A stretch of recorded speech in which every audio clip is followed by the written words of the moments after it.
help is coming. Our system is under strain. There's no doubt about that. And this is not just unique to, Albertans Children's Hospital. We're seeing impacts across the entire country. Sick kids in Toronto, which is reducing surgeries.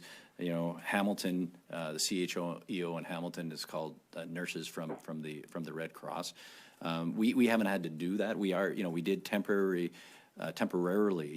move resources from providing some respite care to the Children's Hospital. Now there's some signs of that we may be hitting the peak of this current flu that's circulating. You take a look at the data last week. It seems to be topping off and some signs are coming down. We look at in schools. We look at the absenteeism rate that has dropped from 15% down to 6 or 7% as of last week, both in Calgary and Edmonton.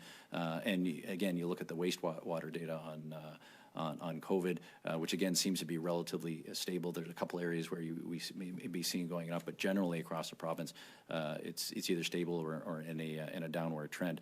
So we are adding resources right now, and this is including like at the Calgary Children's, the fast track to be able to treat people as they come in, treat them right away, and then get them out the door. And then we also, as we talked about last week, it was reported in the newspapers about a new trailer there to be able to for people who are waiting that and are less severe, they can wait there so that we can keep them out of the cold. But this is all part of building capacity across our entire system.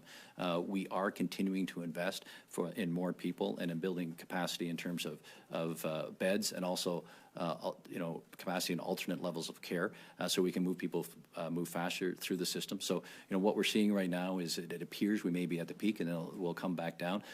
So that's the short term. Longer term, we're continuing to add capacity, and quite frankly, that's one of the main reasons that we appointed Dr. Cowell as the official administrator to work with the AHS executive on focusing on emergency department wait times and the flow through the entire system, and make those changes as quickly as possible so we can address it, quite frankly, not only in the kids' hospitals in Calgary and in Edmonton, but our hospitals across the entire system. So when we take a look at our compensation package, we had then, and we still continue to have some of the highest paid doctors in the entire country. And I'm very pleased that if we look at the data as of September 30th, we've had an increase of 176 doctors, year over year.